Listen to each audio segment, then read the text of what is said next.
ರಾಷ್ಟ್ರದಲ್ಲಿ ನಿರ್ಮಲಾ ಸೀತಾರಾಮನ್ ಅವರು ಆರ್ಥಿಕ ಸಚಿವರು ಫೆಬ್ರವರಿ 1ನೇ ತಾರೀಕು ದೇಶದ ಆರ್ಥಿಕ ಬಜೆಟ್ ಅನ್ನು ಮಂಡಿಸಿದ್ದಾರೆ. ಪ್ರಥಮವಾಗಿ ಹೇಳಬೇಕಂತಂದ್ರೆ ಇದರಲ್ಲಿ ಓಲೈಕೆ ಇಲ್ಲ. ಈ ಬಜೆಟ್ನಲ್ಲಿ ಯಾರನ್ನು ಓಲೈಕೆ ಮಾಡತಕ್ಕಂಥ ಕೆಲಸವನ್ನ ಮಾಡಿಲ್ಲ. ಅದು ಬಿಜೆಪಿಯ ನೀತಿ. ಒಂದು ಸಮಯ ಕಾಂಗ್ರೆಸ್ ಏನಾದರೂ ಒಂದು ಬಜೆಟ್ ಅನ್ನು ಮಂಡಿಸಿದ್ದಿದ್ರೆ ತಾರತಮ್ಯ ಮತ್ತು ಓಲೈಕೆಗಳು ಬಹಳಷ್ಟು ನೀವು ಕಾಣಬಹುದಾಗಿತ್ತು. ಇಲ್ಲಿ ಕಾಣೋಂಗಿಲ್ಲ. ಅದಕ್ಕೆ ಬಿಜೆಪಿಯ ಒಂದು ವಿಷಯವನ್ನ ನಾವು ಪದೇ ಪದೇ ಹೇಳ್ತಿರ್ತೀವಿ. ಈ ಸಾರಿ ಬಜೆಟ್ ಮಂಡನೆ 3 ಸಿಗಳು, 3C, 3 ಸಿಗಳು ಅಂದ್ರೆ ಒಂದು ಕಂಟಿನ್ಯೂಟಿ ಅಂತಂದ್ರೆ ಕಳೆದ ಬಜೆಟ್ ಏನನ್ನ ಮಂಡಿಸಿದ್ರೋ ಇಟ್ ಈಸ್ ಆಲ್ಮೋಸ್ಟ್ ಕಂಟಿನ್ಯೂಟಿ ಮಾಡಿದ್ದಾರೆ. ಯಾಕೆ ಅಂತಂದ್ರೆ ಓಲೈಕೆ ಮಾಡಿಲ್ಲ. ಯಾವಾಗಲೂ ಜನ ಕಾಯ್ತಕ್ಕಂಥದ್ದು ಏನಕ್ಕೆ ಅಂತಂದ್ರೆ ಟ್ಯಾಕ್ಸ್ ಹೆಚ್ಚು ಮಾಡಿದ್ರ ಕಡಿಮೆ ಮಾಡಿದ್ರ, ಬೆಲೆ ಹೆಚ್ಚು ಮಾಡಿದ್ರ ಕಡಿಮೆ ಮಾಡಿದ್ರ, ಇದಕ್ಕೆ ಕಾಯ್ತಾ ಇರ್ತಾರೆ ಅಲ್ಲ. ಯಾವ ಬೆಲೆಗಳು ಹೆಚ್ಚು ಆಗಿಲ್ಲ, ಕಡಿಮೆ ಆಗಿಲ್ಲ. ಟ್ಯಾಕ್ಸ್ ಅಲ್ಲಿ ಯಾವುದನ್ನು ಕಡಿಮೆ ಮಾಡಲಿಲ್ಲ, ಯಾವುದನ್ನು ಹೆಚ್ಚು ಮಾಡಲಿಲ್ಲ. ಕಳೆದ ಸಾರಿಯೇ 12 ಲಕ್ಷದವರೆಗೆ ಟ್ಯಾಕ್ಸ್ ಬೆನಿಫಿಟ್ ಕೊಟ್ಟಾಗಿತ್ತು. It is stand still. ಇದರಲ್ಲಿ ವ್ಯತ್ಯಾಸ ಮಾಡಲಿಲ್ಲ. ಆಮೇಲೆ ಜನರಿಗೆ ಸವಲತ್ತುಗಳನ್ನು ಕೊಡಬೇಕು, ಅದರ ಬಗ್ಗೆ ಮಾತ್ರ ಇದನ್ನ ಒತ್ತು ಕೊಟ್ಟಿದ್ದಾರೆ. ನಂತರ 2ನೇ ಸಿ ಕ್ರೆಡಿಬಿಲಿಟಿ ಅಂತಂತಂದ್ರೆ ಆಗಿಂದಾಗ್ಗೆ ಬದಲಾವಣೆಗಳನ್ನು ಮಾಡ್ತಾ, ವ್ಯತ್ಯಾಸಗಳನ್ನು ಮಾಡ್ತಾ, ಹೇಳಿದ್ದೊಂದು ಮಾಡಿದ್ದೊಂದು. ಮೊದಲನೇ ಸರಿ ಬಜೆಟ್ನಲ್ಲಿ ನಾವು ಬೆಲೆ ಏರಿಕೆ ಮಾಡೋದಿಲ್ಲ ಅಂತ ಹೇಳೋದು, ಮಧ್ಯದಲ್ಲೇ ಬೆಲೆ ಏರಿಕೆಗಳನ್ನು ಮಾಡೋದು. ಇಂಥದ್ದು ಮಾಡಿ ಜನರಿಗೆ ತೊಂದರೆ ಕೊಡ್ತಕ್ಕಂಥ ಕೆಲಸಗಳನ್ನು ಅನೇಕ ಬಜೆಟ್ಗಳು ಮಾಡಿವೆ. ಆದರೆ ನಮ್ಮಲ್ಲಿ ಆ ಕ್ರೆಡಿಬಿಲಿಟಿಯನ್ನು ನಾವು ಉಳಿಸ್ಕೊಂಡಿದ್ದೇವೆ. ಇದು 2ನೇ ಸಿ. 3ನೇ ಸಿ ಇಟ್ ಇಸ್ ಕಮಿಟ್ಮೆಂಟ್. ನಾವು ಏನನ್ನ ಹೇಳಿದ್ದೇವೋ ಅದನ್ನೇ ಮಾಡಿದ್ದೇವೆ, ಮತ್ತೆ ಅದರಲ್ಲಿ ವ್ಯತ್ಯಾಸ ಮಾಡಿಲ್ಲ. ನುಡಿದಂತೆ ನಡೆದಿದ್ದೇವೆ ಅಂತೇಳಿ ನಾವು ಸುಳ್ಳು ಹೇಳಿಲ್ಲ. ಇದನ್ನ ನಾವು ಎತ್ತಿ ಹಿಡಿದಿದ್ದೇವೆ. ಅದೇ ಕಾಂಗ್ರೆಸ್ ಮಾಡ್ತಕ್ಕಂಥ ಅದೇನು ಗೊತ್ತಾ, ಅವರು 3 ಸಿಗಳು ಮಾಡ್ತಾರೆ. ಕಾಂಗ್ರೆಸ್ ಅಂದ್ರೆ ಮೊದಲನೇದು ಅದೇ ಸಿ. ಆ 3 ಏನಂತಂದ್ರೆ ಫಸ್ಟ್ ಈಸ್ ಕರಪ್ಷನ್. ನಿಪುಣರು ಕರಪ್ಷನ್ ಮಾಡೋದ್ರಲ್ಲಿ ಇಡೀ ದೇಶದಲ್ಲಿ ಮೋದಿಜಿಯವರ ಸರ್ಕಾರ ಇವತ್ತು 12 ವರ್ಷಗಳು ಕಳೀತಾ ಇದೆ. 12 ವರ್ಷಗಳಲ್ಲಿ ಅವರ ಮೇಲೆ ಕರಪ್ಷನ್ ಚಾರ್ಜಸ್ ಇಲ್ಲ, ಒಂದು ಕೂಡ ಇಲ್ಲ ಇದುವರೆಗೂ. ಅದಾದ್ಮೇಲೆ ಕಮಿಷನ್ ನೀವು ನೋಡ್ತಿದ್ದೀರಿ, ಎಲ್ಲಿ ನೋಡಿದ್ರು ಟೆಂಡರ್ ಹಾಕು, ಕಮಿಷನ್ ಮಾಡಿ. ಅದಾದ್ಮೇಲೆ ಕಮ್ಯುನಲ್, ನೀವು ಎಷ್ಟು ಬೇಕಾದ್ರೂ ಹೇಳ್ತಾ ಹೋಗ್ಬೋದು. ಕ್ಯಾಸ್ಟಿಸಮ್, ಓಲೈಕೆಗಳು ಯಾವ ರೀತಿ ಮಾಡ್ತಿದ್ದಾರೆ ಅಂತೇಳಿ ಇವತ್ತು ಕೂಡ ನೋಡಿ. ನಿನ್ನೆ ಕ್ಯಾಬಿನೆಟ್ ಅಲ್ಲಿ ಒಂದು ತೀರ್ಮಾನ ತಗೊಂಡಿದ್ದಾರೆ. ಮುಸಲ್ಮಾನರಿಗೆ ಮಾತ್ರ ಅವರ ಸಾಲದ ಮೇಲೆ ಬಡ್ಡಿ ವಜಾ, ಬೇರೆಯವರೆಲ್ಲ ಪಾಪಿಗಳ. ಎಂತ ಸರ್ಕಾರ ಇದು? ಬಹುಶಃ ಈ ಸರ್ಕಾರ ಮುಸ್ಲಿಮರಿಗಾಗಿ ಹುಟ್ಟಿದೆ ಅಂತ ಕಾಣುತ್ತೆ. ನಾವು ಮುಸ್ಲಿಮರ ವಿರೋಧಿ ಅಲ್ಲ, ಅಲ್ಪಸಂಖ್ಯಾತರ ವಿರೋಧಿಗಳಲ್ಲ. ಆದರೆ ಮೋದಿಯವರು ಏನ್ ಹೇಳ್ತಾರೆ? ಸಬ್ಕಾ ಸಾಥ್, ಸಬ್ಕಾ ವಿಕಾಸ್, ಸಬ್ಕಾ ವಿಶ್ವಾಸ, ಸಬ್ಕಾ ಪ್ರಯಾಸ್. ಎಲ್ಲರನ್ನ ನಾವು ಜೋಡಿಸ್ಕೊಳ್ಬೇಕು. ಪ್ರಜಾಪ್ರಭುತ್ವ ವ್ಯವಸ್ಥೆಯಲ್ಲಿ ನಮಗೆ ಹಿಂದೂಗಳು ಹೇಗೋ ಅಲ್ಪಸಂಖ್ಯಾತರು ಹಾಗೆ ಅವ್ರನ್ನ ಜೊತೆಯಲ್ಲಿ ತಗೊಳ್ಕೊಂಡು ಹೋಗ್ಬೇಕು. ಆದರೆ ಅವರನ್ನು ಸಪರೇಟಿಸಮ್ ಮಾಡಬಾರ್ದು. ಇವತ್ತು ನೆನ್ನೆನ ಬಜೆಟ್ ನೋಡಿ, ಯಾಕೆ ಅಂತಂದ್ರೆ ಬೆಂಗಳೂರಿನಲ್ಲಿ ಚುನಾವಣೆ ಬರ್ತಾ ಇದೆ. GBA,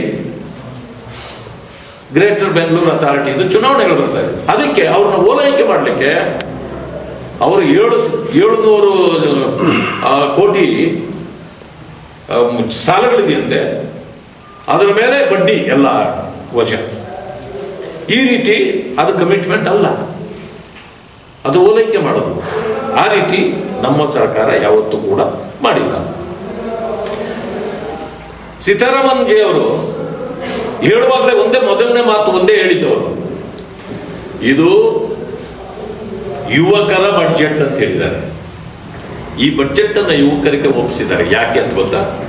ಕಳೆದ ವರ್ಷದಲ್ಲಿ ದೇಶದಲ್ಲಿ MSCMEಗಳು ಎಂಪ್ಲಾಯ್ಮೆಂಟ್ ಇದನ್ನ ಲೆಕ್ಕ ಹಾಕಿದಾಗ 2,30,00,000 ಜನರಿಗೆ ಎಂಪ್ಲಾಯ್ಮೆಂಟ್ ಗ್ಯಾರಂಟಿ ಸಿಕ್ಕಿದೆ.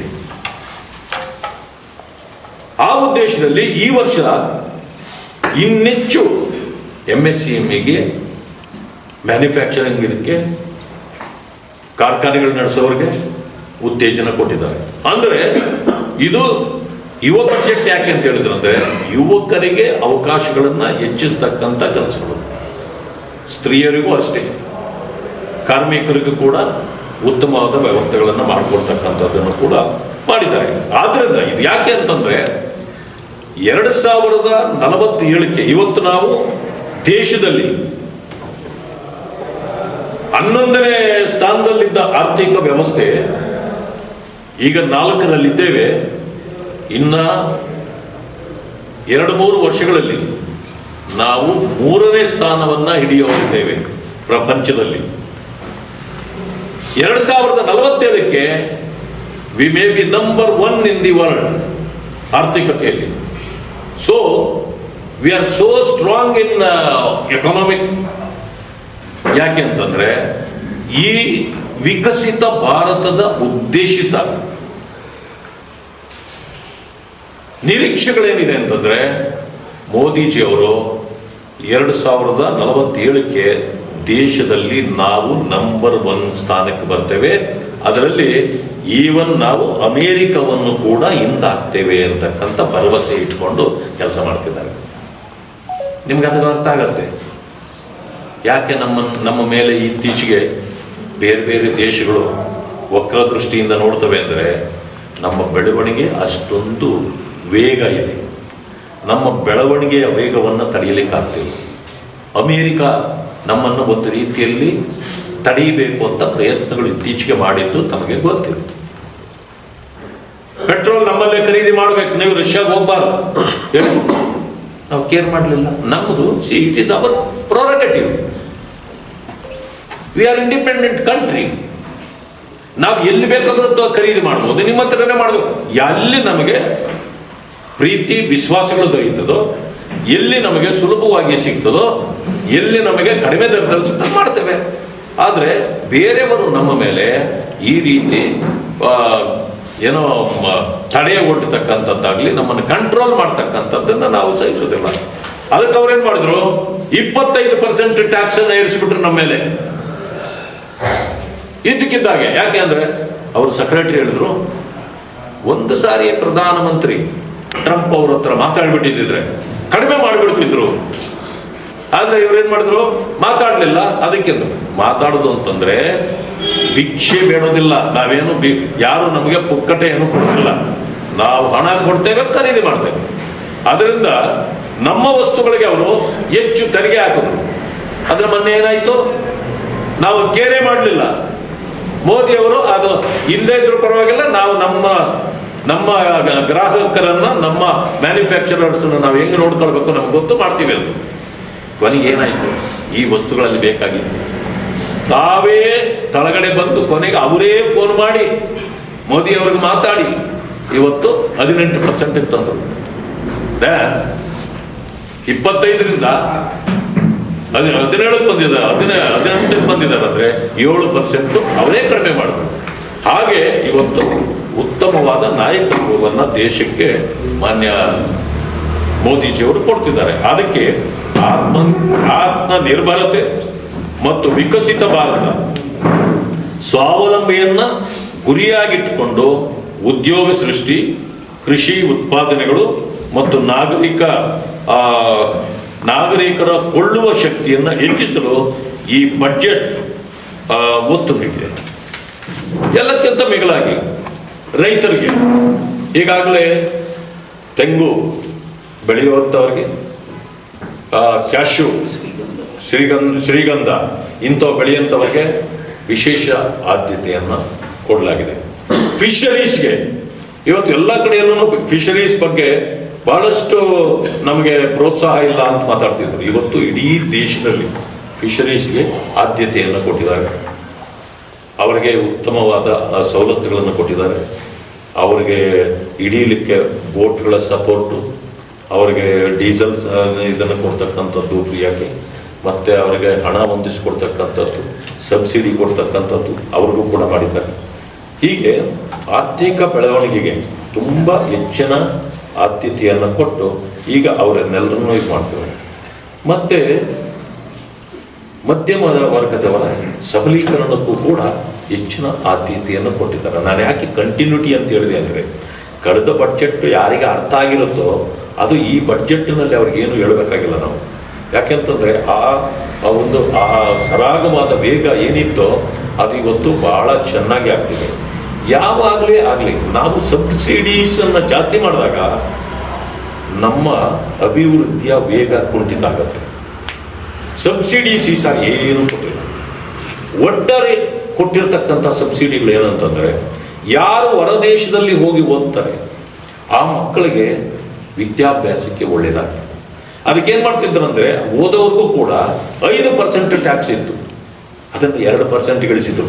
ಯಾಕೆ ಅಂದರೆ ಆ ಗ್ರಾಮೀಣ ಪ್ರದೇಶದಿಂದ ಬರ್ತಕ್ಕಂಥ ಜನರು ಇರ್ತಾರೆ, ಲೋನ್ ತಗೊಂಡಿರ್ತಾರೆ, ಅವ್ರು ಹೋಗಿ ಅಲ್ಲಿ ಓದ್ತಿರ್ತಾರೆ. ಅಥವಾ ಶ್ರೀಮಂತರು ಓದ್ತಿರ್ಬೋದು, ಅದು ಬೇರೆ ವಿಷಯ. ಬಟ್ ವಿದ್ಯೆಗೆ ಆದ್ಯತೆ ಕೊಡಬೇಕು ಅನ್ನೋ ಕಾರಣದಿಂದ ಆ ಒಂದು ಇದನ್ನು ಕಡಿಮೆ ಮಾಡಿದ್ದಾರೆ. ರಾಜ್ಯಗಳಿಗೆ 16ನೇ ಹಣಕಾಸಿನಲ್ಲಿ ಈಗಾಗಲೇ ವರದಿ ಬಂದಿದೆ. ಇದರ ಪ್ರಕಾರ ಮೊದಲು 31%, 32% ಸಿಗ್ತಾ ಇತ್ತು ಎಲ್ಲ ರಾಜ್ಯಗಳಿಗೂ. ಈ ಸಾರಿ ಕರ್ನಾಟಕದ ಪಾಲು 41%, ಇವತ್ತು 41%ಗೆ ಹೆಚ್ಚಾಗಿದೆ. ಇದರಲ್ಲಿ ಏನಂತಂದ್ರೆ 12 ಲಕ್ಷದವರೆಗೆ ಶೂನ್ಯ ಆದಾಯ ತೆರಿಗೆ ಸೌಲಭ್ಯ ಮೊದಲು ಇತ್ತು, ಅದನ್ನೇ ಇದು ಮಾಡಿದ್ದಾರೆ. ಅದಕ್ಕೇನೆ ಇದು ವಿವಾದ ವಿಶ್ವಾಸವನ್ನು ಹೆಚ್ಚಿಸತಕ್ಕಂಥ ಒಂದು ಬಡ್ಜೆಟ್ ಅನ್ನ ಇವತ್ತು ಮಂಡಿಸಿರ್ತಕ್ಕಂಥ. ಇದರ ಜೊತೆಯಲ್ಲಿ ಸ್ಕಿಲ್, ಈಗ ಎಲ್ಲರಿಗೂ ಕೂಡ ಕೆಲಸ ಮುಖ್ಯ, ಆದರೆ ಓದಿದ ಮೇಲೆ ಸ್ಕಿಲ್ ಇಲ್ಲ ಅಂತಂದ್ರೆ ಯಾರು ಕೂಡ ಕೆಲಸಗಳನ್ನು ಕೊಡಬೇಕು. ನಾವು ಡಿಗ್ರಿಗಳು ಮಾಡಿಬಿಟ್ಟಿರ್ತೇವೆ, ಬಟ್ ನನಗೆ ಸ್ಕಿಲ್ ಇಲ್ಲ. ಅನೇಕರಿಗೆ ನಮ್ಮ ಹಳ್ಳಿಗಾಡಿನಲ್ಲಿ ಆಗ್ತಕ್ಕಂಥ ಇದೇ ಪರಿಸ್ಥಿತಿ ಇರ್ತಕ್ಕಂಥದ್ದು. ಆ ಕಾರಣದಿಂದ ಸ್ಕಿಲ್ ಡೆವಲಪ್ಮೆಂಟ್ ಮಾಡಲಿಕ್ಕೂ ಕೂಡ ಇವತ್ತು ಅನೇಕ ಕಾರ್ಯಕ್ರಮಗಳನ್ನು ಕೊಟ್ಟಿದ್ದಾರೆ. MSc ME ಬಂದ ಮೇಲೆ ಯುವಕರು ಸ್ವತಂತ್ರರಾಗ್ತಿದ್ದಾರೆ. ಮೊದಲು ಏನಾಗಬೇಕಾಗಿತ್ತು ಅಂತಂದ್ರೆ, ಓದಿದವರೆಲ್ಲ ಸರ್ಕಾರಿ ಕೆಲಸಗಳನ್ನ ಕಾಯ್ಕೊಂಡು ಕೂತ್ಕೊಳ್ಬೇಕಾಗಿತ್ತು. ಇಲ್ಲಂತಂದ್ರೆ ಯಾರೋ ಒಂದು ಇಂಡಸ್ಟ್ರಿಗಳನ್ನು ಮಾಡ್ತಾರೆ, ಅವ್ರ ಹತ್ರ ಹೋಗಿ ಅರ್ಜಿ ಹಾಕಿ ಕೆಲಸಗಳಿಗೆ ಕಾಯ್ಕೊಂಡು ಕೂತ್ಕೋಬೇಕಾಗಿತ್ತು. ಈಗ MSc ME ಬಂದ ಮೇಲೆ ಅದಕ್ಕೆ ಅನುದಾನಗಳನ್ನ ಹೆಚ್ಚು ಮಾಡಿ ನೀವೇ ತಯಾರು ಮಾಡ್ತಕ್ಕಂಥವ್ರು ಆಗ್ರಿ ಅಂತಂದ ಮೇಲೆ ಕಳೆದ ವರ್ಷ ಅದಕ್ಕೆ ಉತ್ತಮವಾದ ಒಂದು ಬೇಡಿಕೆ ಸಿಕ್ತು. ಯುವಕರಿಗೆ ಉತ್ತಮವಾದ ಕೆಲಸಗಳು ಸಿಕ್ತು. ಡಿಸೈನಿಂಗ್ ಮಾಡೋದು ಮತ್ತೆ ಎಕ್ಸ್ಪೋರ್ಟ್ಗಳು ಮಾಡ್ತಕ್ಕಂಥ ಇಂಥ ಅನೇಕ ಗುಣಮಟ್ಟದ ಕಾರ್ಯಕ್ರಮಗಳನ್ನು ಮಾಡಿ MSc ME ಸಮರ್ಥವಾಗಿ ಮಾಡಿದ್ರಿಂದಾಗಿ ಇವತ್ತು ಯುವ ಜನರಿಗೆ ಉತ್ತಮವಾದ ಕೆಲಸ ಕಾರ್ಯಗಳು ಸಿಗ್ತಾ ಇದೆ. ಬರೀ ಅವರು ಒಂದು MSc ME ಮಾಡಿದ ತಕ್ಷಣ ಓನರ್ ಆಗೋದು ಮಾತ್ರ ಅಲ್ಲ, ಸುಮಾರು ಜನರಿಗೆ ಕೆಲಸ ಕೊಡ್ತಕ್ಕಂಥ ಶಕ್ತಿಯನ್ನು ಕೂಡ ಅವರು ಬೆಳೆಸ್ಕೊಂಡಿದ್ದಾರೆ. ಇದಕ್ಕೆ ನಮ್ಮ ಸರ್ಕಾರ ಸಂಪೂರ್ಣವಾಗಿ ಒತ್ತು ನೀಡಿದೆ. ಮತ್ತೆ ಟೆಕ್ಸ್ಟೈಲ್ಗೆ ಹೆಚ್ಚಿನ ಆದ್ಯತೆಯನ್ನು ಕೊಟ್ಟಿದ್ದಾರೆ. Textile is most important. ಯಾಕಂತಂದ್ರೆ ಟೆಕ್ಸ್ಟೈಲ್ ಅಲ್ಲಿ ಗಾಂಧೀಜಿಯವರು ಹೇಳ್ತಿದ್ರು, ಮೊದಲು ನಾವು ಸ್ವದೇಶಿಯನ್ನ ಮಾಡಬೇಕು. ಟೆಕ್ಸ್ಟೈಲು ಸ್ವದೇಶಿ ಇದನ್ನು ಮಾತ್ರ ಉತ್ಪತ್ತಿಗೆ ಅವಕಾಶ ಕೊಡಬೇಕು. ನಾವು ಇಂಪೋರ್ಟ್ ಮಾಡ್ಕೊಳ್ಳೋದಕ್ಕಿಂತ ಇವತ್ತು ಎಕ್ಸ್ಪೋರ್ಟಲ್ಲಿ ಹೆಚ್ಚಾಗ್ತಿದ್ದೀವಿ. ಟೆಕ್ಸ್ಟೈಲಲ್ಲಿ ನಾವು ಬೆಳೀತಕ್ಕಂಥ ಹತ್ತಿ ಇಲ್ಲಿ ಬೆಳೀತೇವೆ, ಉಪಯೋಗ ಇಲ್ಲೇ ಆಗುತ್ತೆ, ಎಕ್ಸ್ಪೋರ್ಟ್ ಹೊರಗಡೆಗಾಗತ್ತೆ. ಅದರಿಂದಾಗಿ ಹೆಚ್ಚಿನ ಆದಾಯ ನಮ್ಮ ದೇಶಕ್ಕೆ ಬರ್ತದೆ. ಈಗ ಮಾತೆತ್ತಿದ್ರೆ ಗಾಂಧಿ ಹೆಸರನ್ನೇ ಕಿತ್ತುಬಿಡ್ತಾರೆ ಅಂತ ಹೇಳ್ತಾರೆ. ಗಾಂಧಿ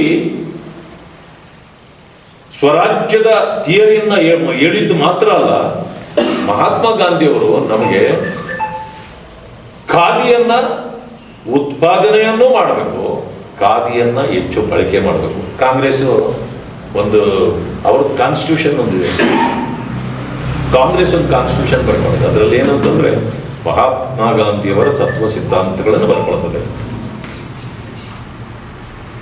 ಖಾದಿದಾರಿ ಅಲ್ಲದವನಿಗೆ ಕಾಂಗ್ರೆಸ್ನಲ್ಲಿ ಸದಸ್ಯತ್ವವನ್ನೇ ಕೊಡಬಾರದು ಅಂತಿದೆ. ಅಲ್ಲಿ ನೋಡಿದ್ರೆ ಯಾರು ಖಾದಿದಾರಿಗಳೇ ಇಲ್ಲ, ಖಾದಿದಾರಿಗಳೇ ಇಲ್ಲ ಅಲ್ಲಿ. ಮತ್ತೆ ಅದೆಂತ ನೀತಿಯಪ್ಪ ಅದು. ಇನ್ನೊಂದಿದೆ ಕಾಂಗ್ರೆಸ್ ಅಲ್ಲಿ, ಅವರ ಇದರಲ್ಲೇ ಇದೆ ಕಾನ್ಸ್ಟಿಟ್ಯೂಷನ್ ಅಲ್ಲಿ, ಯಾರು ಪಾನಮತ್ತರಾಗುತ್ತಾರೆ, ಮದ್ಯಪಾನ ಮಾಡ್ತಾರೆ, ಅವರು ಕಾಂಗ್ರೆಸ್ನ ಸದಸ್ಯರಾಗುವಂತಿಲ್ಲ ಅಂತಿದೆ. ಕಾಂಗ್ರೆಸ್ನವರು ಕುಡಿಲಿಲ್ಲ ಅಂದ್ರೆ ಆತ ನಿದ್ದೆನೆ ಬರಲ್ಲ. ಏನ್ ಮಾಡೋದು ಇವೆಲ್ಲ? ಹೋಗ್ಲಿ, ಕಾನ್ಸ್ಟಿಟ್ಯೂಷನ್ ಆದ್ರೂ ಬದಲಾಯಿಸ್ಕೊಂಡ್ರಪ್ಪ. ಮಹಾತ್ಮ ಗಾಂಧಿ ಅವರು ಹೇಳಿದ್ದು ಸರಿ ಇಲ್ಲ, ನಾವು ಖಾದಿ ತೊಡೋದಿಲ್ಲ. ಒಂದು ದಿವಸ ರಾಹುಲ್ ಗಾಂಧಿ ಖಾದಿ ಹಾಕಿಲ್ಲ ದೇಶದಲ್ಲಿ. ಮಹಾತ್ಮ ಗಾಂಧಿ ಹೆಸರು ಬೇಕಂತ ಹೇಳಿದೆ. GVG ರಾಮ್ಜಿನಲ್ಲಿ ಯಾಕೆ ತೆಗೆದುಬಿಟ್ರಿ ಗಾಂಧಿ ಹೆಸರು ಅಂತ ಕೇಳ್ತಾರೆ. ಇದು ತುಮಕೂರಿನಲ್ಲಿ ಮಹಾತ್ಮ ಗಾಂಧಿ ಕ್ರೀಡಾಂಗಣ ಅಂತಿತ್ತು, ಡಾಕ್ಟರ್ ಪರಮೇಶ್ವರ್ ಕ್ರೀಡಾಂಗಣ ಆಗ್ತಿದೆ ಅದು. ಹಾಗಿದ್ರೆ ನೀವ್ಯಾಕೆ ತೆಗೆದ್ರಿ? ಗಾಂಧೀಜಿಯವರನ್ನು ತೆಗೆದು ಪರಮೇಶ್ವರನ್ನ ಹಾಕ್ಬೇಕಾದ್ರೆ ನಿಮಗನ್ಸಲಿಲ್ಲ. ನಾವು ಮಾಡಿದ್ದು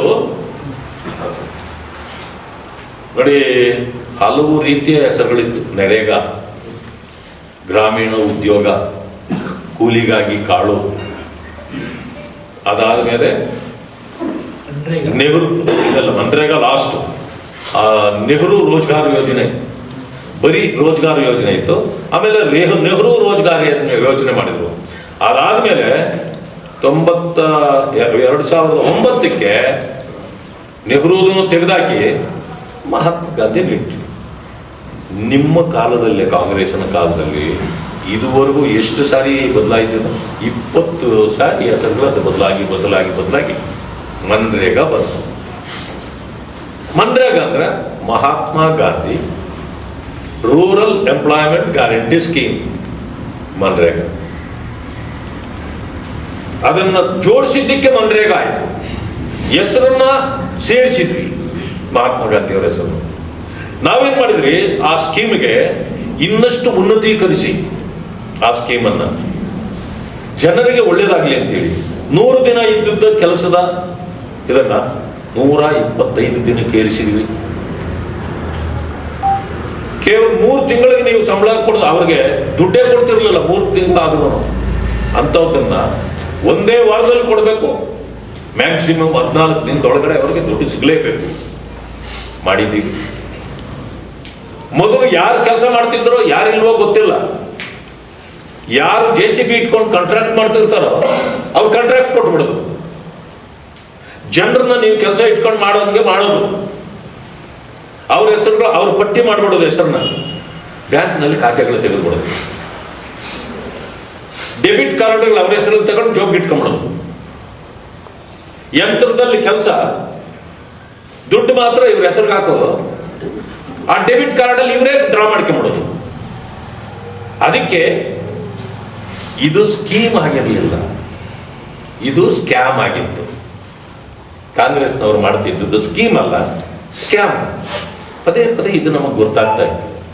ಆ ಕಾರಣಕ್ಕೆ ಇದು ಜನರಿಗೆ ವಂಚನೆ ಮಾಡ್ತಕ್ಕಂಥ ಕೆಲಸವನ್ನು ಇವರು ಮಾಡ್ತಿದ್ದಾರೆ. ಅದು ಇಲ್ಲಿ ಮಾತ್ರ ಅಲ್ಲ, ಇಡೀ ದೇಶದಲ್ಲಿ ಆಗ್ತಿತ್ತು ಅದು.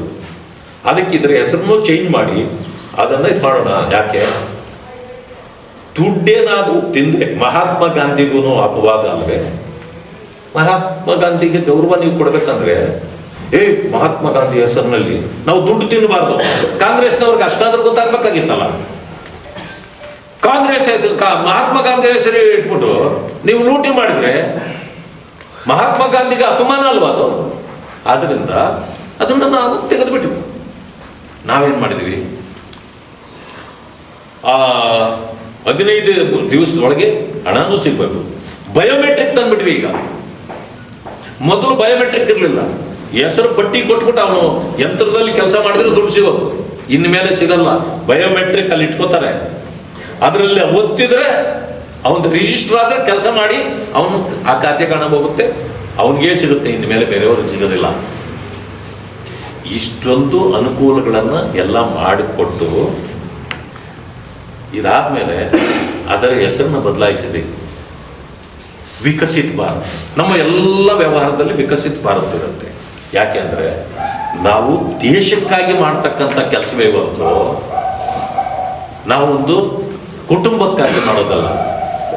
ಯಾಕೆಂದ್ರೆ ಯಾಕೆ ಕುಟುಂಬ ಅಂತ ಹೇಳ್ತೀನಿ ಅಂದ್ರೆ, ಈ ದೇಶದಲ್ಲಿರ್ತಕ್ಕಂಥ ನೀವು ಡ್ಯಾಮ್ಗಳು ನೋಡಿ, ಏರ್ಪೋರ್ಟ್ಗಳು ನೋಡಿ, ರೈಲ್ವೆ ಸ್ಟೇಷನ್ಗಳು ನೋಡಿ, ಯೂನಿವರ್ಸಿಟಿಗಳು ನೋಡಿ, ಆಸ್ಪತ್ರೆಗಳು ನೋಡಿ, ಎಲ್ಲವೂ ಗಾಂಧಿ ಕುಟುಂಬದ ಹೆಸರುಗಳೇ. ಯಾಕೆ ಅವರು ದುಡ್ಡು ಹಾಕಿ ದೇಶ ಕಟ್ಟಿದ್ದು. ಸರ್ಕಾರದ ಯಾವುದೇ ಆಸ್ತಿಗಳು ಅದಕ್ಕೆ ಹೆಸರು ಕಾಂಗ್ರೆಸ್ನ ನಾಯಕದ್ದಾಗಿರ್ಬೋದು, ಕುಟುಂಬದ್ದಾಗಬಾರ್ದು.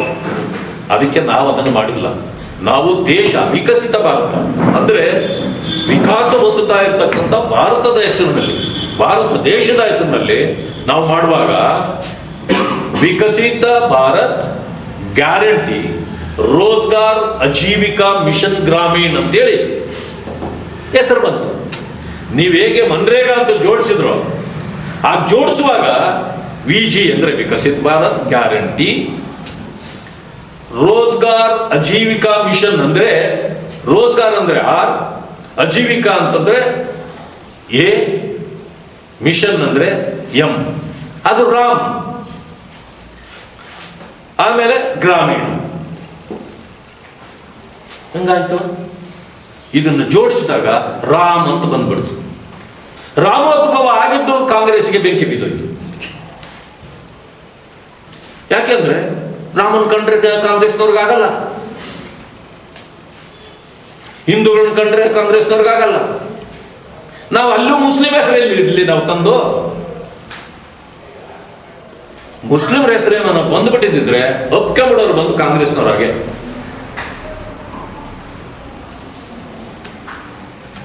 ಈ ರೀತಿಯಾಗಿ ಮಾನ್ಯ ಮುಖ್ಯಮಂತ್ರಿಗಳಾಗಿರ್ತಕ್ಕಂಥ ಸಿದ್ದರಾಮಯ್ಯನವರು ವಿಶೇಷ ಸದನವನ್ನು ಕರೆದುಬಿಟ್ಟಿದೆ ಸರ್. ಏನೂ ಇಲ್ಲ ಅಲ್ಲಿ. ಇದು ಬರೀ ಗವರ್ನರ್ನ ಕರೆದ್ರು, ಅಡ್ರೆಸ್ ಮಾಡಿಸಿದ್ರು. ಅವ್ರನ್ನ ಹಿಗ್ಗ ಮುಗ್ಗ ವಿರೋಧ ಮಾಡಿದ್ರು, ಮಾಡಂಗಿಲ್ಲ. ಒಂದೇ ವಿಷಯ ರೆಸೊಲ್ಯೂಷನ್ ಏನು, ಈ ರಾಮ್ಜಿ ತೆಗೀರಿ, ಮನ್ರೇಗಾ ಕೊಡಿ. ಹಾಗಿದ್ರೆ ನಿಮಗೆ ವಿರೋಧ ಇರೋದೇನು? 100 ದಿನದ್ದು 125 ಆದಾಗ ವಿರೋಧ ಇದೆಯಾ? 250 300 ರೂಪಾಯಿ ಕೊಡ್ತಿದ್ರೆ 370 ರೂಪಾಯಿ ಆಗಿದೆ ಈಗ ಕೂಲಿ. ನಿಮಗೆ ವಿರೋಧ ಇದೆಯಾ? ನೀವು ಸರಿಯಾಗಿ ಹಣ ಸೇರ್ತಿರ್ಲಿಲ್ಲ, ಎಲ್ಲ ಕದ್ದು ತಿಂತಾ ಇದ್ರು, ಅದನ್ನು ತಡಿತಾ ಇದ್ದೀವಿ. ನಿಮಗೆ ವಿರೋಧ ಇದೆಯಾ? 14 ದಿನಕ್ಕೆ 7ರಿಂದ 14 ದಿನದೊಳಗಾಗೆ ಕೆಲಸ ಮಾಡಿದವನಿಗೆ ಕೂಲಿ ಕೊಡಬೇಕು, ಅವ್ರಿಗೆ ಸಿಗ್ತಾ ಇರಲಿಲ್ಲ. ಈಗ ಅದಕ್ಕೆ ವಿರೋಧ ಇದೆಯಾ? ಯಾವುದನ್ನು ವಿರೋಧ ಮಾಡ್ತಿದ್ರು ನೀವು? ಬರೀ ಕೇವಲ ಮಹಾತ್ಮ ಗಾಂಧಿ ಹೆಸರು ತೆಗೆದುಬಿಟ್ಟು ನೀವೇ ಅನ್ಯಾಯ ಮಾಡಿರೋದು, ನೀವೇ ಮೋಸ ಮಾಡಿರೋದು. ಮಹಾತ್ಮ ಗಾಂಧಿಯವರು ಹೇಳಿದ್ರು, ಅವ್ರ ಪ್ರಕಾರ ನಡ್ಕೊಂಡಿದ್ದೀರಾ ನೀವು? ಸ್ವಾತಂತ್ರ್ಯ ಹೋರಾಟಕ್ಕಾಗಿ ನಾವು ಸಂಘಟನೆ ಕಟ್ಟಿದ್ದು, ಅದು ಕಾಂಗ್ರೆಸ್ನವ್ರು ಕಟ್ಟಲಿಲ್ಲ, ಬ್ರಿಟಿಷ್ನವರು. ಎ.ಓ. ಹ್ಯೂಮ್ ಅಂತಕ್ಕಂಥ ಒಬ್ಬ ವ್ಯಕ್ತಿ ಕಾಂಗ್ರೆಸ್ನ ಸಂಘಟನೆ ಆ ಕಾಲದಲ್ಲಿ ಕಟ್ಟಿದ್ದು. 1885ರಲ್ಲಿ. ಈಗಾಗಲೇ 145 ವರ್ಷ ಆಗ್ತಾ ಇದೆ. ಆವತ್ತಾಗಿದ್ದು ಗಾಂಧೀಜಿಯವರು ಅವರೆಲ್ಲ ಅದರಲ್ಲಿ ಸೇರ್ಕೊಂಡ್ರು, ಕೆಲಸ ಮಾಡಿದ್ರು, ದೇಶಕ್ಕಾಗಿ ಹೋರಾಟ ಮಾಡಿದ್ರು. ಮಾಡಿ ಸ್ವತಂತ್ರ ಬಂದ ಮೇಲೆ ಅವರೇ ಹೇಳಿದ್ರು, ನೋಡಿ ಇದು ಸ್ವತಂತ್ರಕ್ಕಾಗಿ ಕಟ್ಟಿದ ಸಂಘಟನೆ, ಇವತ್ತು ಬಿಟ್ಬಿಡಿ, ಮುಗಿದೋಯ್ತು, ನಿಮಗೆ ಅಧಿಕಾರ ಬಂದಾಯ್ತು, ಈಗ ನೀವು ರಾಜಕೀಯ ಪಕ್ಷಗಳನ್ನು ಬೇರೆ ಮಾಡ್ಕೊಳ್ಳಿ, ಕಾಂಗ್ರೆಸ್ನ ಬರ್ಖಾಸ್ತು ಮಾಡಿಬಿಡಿ ಎಂದು ಮಾಡಿದ್ರೆ ನೀವು. ಅವರ ಅನಿಸಿಕೆಯ ವಿರುದ್ಧವಾಗಿ ಇವತ್ತು ಕಾಂಗ್ರೆಸ್ ನಡ್ಕೊಂಡು ಹೋಗ್ತಾ ಇದ್ದೀವಿ. ರಾಜಕೀಯಕ್ಕಾಗಿ ನೀವು ಮಾಡ್ತಾ ಇದ್ದೀರಿ, ಹೋಗ್ಲಿ ಅವ್ರ ಹೆಸರಿನಲ್ಲಿ ಮಾಡ್ತಾ ಇದ್ದೀರಾ? ಇಲ್ಲ, ಎಲ್ಲ ನಕಲಿ ಗಾಂಧಿಗಳು ಬಂದ್ಬಿಟ್ಟಿದ್ದಾರೆ. ನೀವು ಇಲ್ಲಿಂದ ಬಂದ್ರು ನಿಮ್ಗೆ ಹೆಂಗ್ ಗಾಂಧಿ ಹೆಸರು ಬಂತ ಗೊತ್ತಿಲ್ಲ. ಇಂದಿರಾ ಗಾಂಧಿಯವರ ಪತಿ ಅವರು ಗಾಂಧಿ ಇರಲಿಲ್ಲ, ಗ್ಯಾಂಡಿ ಅಂತಿತ್ತು ಅವರ ಹೆಸರು. ಅದಿಂಗೆ ಅದು ಗ್ಯಾಂಡಿ ಹೋಗಿ ಗಾಂಧಿ ಆಯ್ತು. ಇದುವರೆಗೂ ಇನ್ನೂ ಯಾವ PhD ಮಾಡಿದವರು ಕೂಡ ಕಂಡುಹಿಡಿಯಕ್ಕಾಗ್ತಲ್ಲ ಅದನ್ನ. ಇವರೆಲ್ಲ ಗಾಂಧಿಗಳಾಗ್ಬಿಟ್ಟವ್ರೆ. ನಮ್ಮಲ್ಲಿ ಪುರುಷ ಆಧಾರಿತ ವ್ಯವಸ್ಥೆ ಇರೋದು ದೇಶದಲ್ಲಿ. ಗೌರವಾನ್ವಿತ ಇಂದಿರಾ ಗಾಂಧಿಯವರು ಮದುವೆ ಆಗಿದ್ದು ಪಾರ್ಸಿ. ಆ ಪಾರ್ಸಿ ಮದುವೆ ಆದಾಗ ಅವರ ಮಕ್ಕಳಾದ್ರೆ ಅವರ ತಂದೆ ಜಾತಿ ಆಗುತ್ತೆ, ಅವ್ರ ಪಾರ್ಸಿಗಳು. ಪಾರ್ಸಿ ಆದ್ಮೇಲೆ ಇಲ್ಲಿಯವರೆಗೂ ಬರ್ತಕ್ಕಂಥ ಅವರ ಸಂತತಿ ಪಾರ್ಸಿ ಆಗ್ಬೇಕು. ಅದೇ ಇವರು ಬ್ರಾಹ್ಮಣರಾಗಿ ಉಳಿದವ್ರೆ ಅಂತ ನಮ್ಗೆ ಅರ್ಥ ಆಗ್ತಾ ಇಲ್ಲ. ಇನ್ನು ಬ್ರಾಹ್ಮಣರು ಅಂತಾರೆ, ಅದೇನೋ ಬ್ರಾಹ್ಮಣ ಅಂತಾರೆ. ಕಾಶ್ಮೀರಿ ಕಾಶ್ಮೀರ ಅಲ್ಲ, ಇನ್ನೊಂದೇನು ಅದೇನೋ ಇರಲಿ. ಬ್ರಾಹ್ಮಣರು ಹೆಂಗೆ ಉಳಿತಾರೆ? ನಾನು ವೆರಿ ಸಿಂಪಲ್. ನಾವು ಬ್ರಾಹ್ಮಣರು ನಾವು ಮದುವೆ ಆಗ್ಬೋದು, ಹೆಣ್ಣನ್ನ ಬ್ರಾಹ್ಮಣ ಹೆಣ್ಮಗಳನ್ನೇ ಮದುವೆ ಆಗ್ಬೋದು. ಗಂಡು ಹುಡುಗ ಒಕ್ಕಲಿಗನಾಗಿದ್ರೆ ಬ್ರಾಹ್ಮಣ ಹೆಣ್ಣು ಮಗಳನ್ನ ಮದುವೆ ಆಗಿರುವಾಗ ಮಗು ಆದ ತಕ್ಷಣ ಆ ಮಗು ಬ್ರಾಹ್ಮಣ ಆಗಲ್ಲ, ಗೌಡ ಒಕ್ಕಲಿಗ. ಸರಿ, ಲಿಂಗಾಯತರು ಆಗಿದ್ರೆ ಬ್ರಾಹ್ಮಣರನ್ನ ಮಗು ಮಾತ್ರ ಲಿಂಗಾಯತ ಆಗತ್ತೆ. ಆ ಮದುವೆ ಆದ ಹೆಣ್ಣು ಮಗಳು ಜಾತಿ ಬದಲಾಗಲ್ಲ. ಅಥವಾ ಒಬ್ಬ ಒಕ್ಕಲಿಗ ಹೆಣ್ಣು ಮಗಳನ್ನ ಬ್ರಾಹ್ಮಣರ ಮದುವೆ ಆಗಿದ್ರು ಕೂಡ ಆಗುವ ಮಗು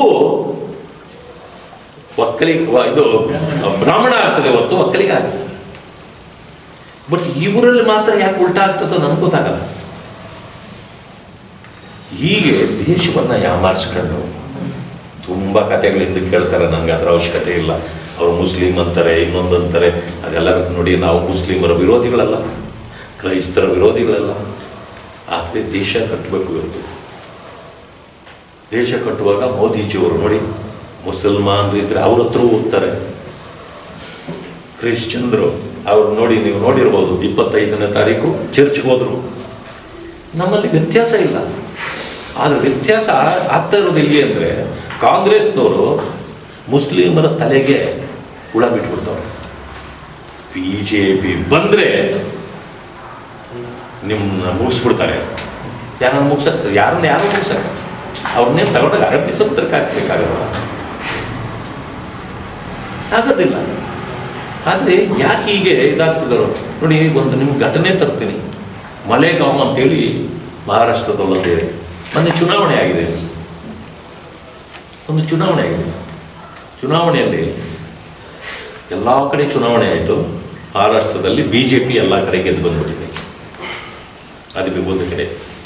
ಮಲೆಗಾಂವ್ ಅಂತಕ್ಕಂಥ ಒಂದೇ ಪ್ಲೇಸು 80% ಮುಸ್ಲಿಮರಿದ್ದಾರೆ. ಮಾತೆತ್ತಿದ್ರೆ ಈಗ ಕಾಂಗ್ರೆಸ್ನವ್ರು ಹೇಳೋದು ಮುಸ್ಲಿಮರು ಅಂದರೆ ನಮ್ಮ ವೋಟ್ ಬ್ಯಾಂಕ್. ಇಲ್ಲೂ ಅದಕ್ಕೆ ಅವ್ರನ್ನ ಓಲೈಸಕ್ಕೆ ಏನೆಲ್ಲ ಕಾರ್ಯಕ್ರಮಗಳು ಅವ್ರಿಗೆ ಕೊಡ್ತಾರೆ. ಮಲೆಗಾಂವ್ನಲ್ಲಿ 80% ಮುಸ್ಲಿಮರಿದ್ದಾರೆ. ಅಲ್ಲಿ ಸುಮಾರು 70 ಸೀಟ್ ಇದೆ. 70 ಸೀಟಲ್ಲಿ ಕಾಂಗ್ರೆಸ್ 2 ಸೀಟ್ ಗೆದ್ದಿದೆ. 2 ಸೀಟ್ ಗೆದ್ದಿದೆ. BJP 50 ಗೆದ್ದಿಲ್ಲ. BJP 3 ಸೀಟ್ ಗೆದ್ದಿದೆ. ಕಾಂಗ್ರೆಸ್ 2, BJP 3.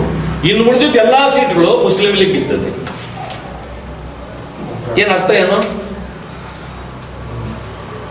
ಮುಸಲ್ಮಾನರ ಲಾಯಲ್ಟಿ ಯಾವತ್ತೂ ಅವರ ಕಮ್ಯುನಿಟಿಗೆ ಇರ್ತದೆ ಹೊರತು ಯಾವ ಪೊಲಿಟಿಕಲ್ ಪಾರ್ಟಿಗಿರಲ್ಲ.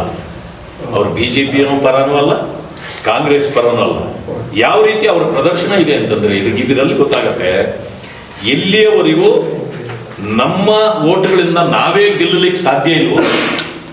ಅದರಿಂದಾಗಿ ಈ ಕಾಂಗ್ರೆಸ್ನವರು BJP ವಿರುದ್ಧವಾದ ಬುಡ ಬಿಟ್ಟಿದಾರಲ್ಲ, ಅದಕ್ಕೆ BJPಯನ್ನು ಸೋಲಿಸಲಿಕ್ಕೆ ಯಾರು ಸಹಾಯ ಮಾಡಬೇಕು? BJPಯನ್ನು ಸೋಲಿಸುವ ಇನ್ನೊಂದು ರಾಜಕೀಯ ಪಕ್ಷ, ಅದು ಕಾಂಗ್ರೆಸ್ ಇರ್ಬೋದು, ಮತ್ತೊಂದಿರ್ಬೋದು. ಕರ್ನಾಟಕದಲ್ಲಿ ಕಾಂಗ್ರೆಸ್ ಇರೋದ್ರಿಂದ ಕಾಂಗ್ರೆಸ್ಗೆ ಬೆಂಬಲ, ಯಾಕೆಂದ್ರೆ BJP ಸೋಲ್ಬೇಕು.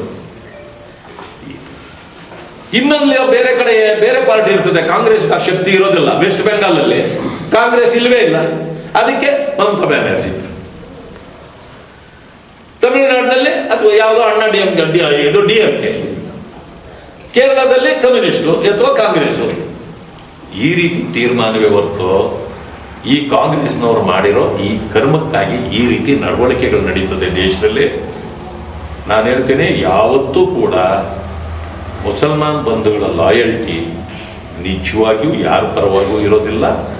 ಇವರನ್ನ ಅನವಶ್ಯವಾಗಿ ಓಲೈಕೆ ಮಾಡಿ ರಾಷ್ಟ್ರದ ಹಿತವನ್ನು ಕಾಂಗ್ರೆಸ್ ಬಲಿ ಕೊಡ್ತಕ್ಕಂಥ ಕೆಲಸವನ್ನು ಮಾಡ್ತಾ ಇದೆ. ಇದಕ್ಕೆ ಯಾರು ಮಣೆ ಹಾಕಬಾರ್ದು.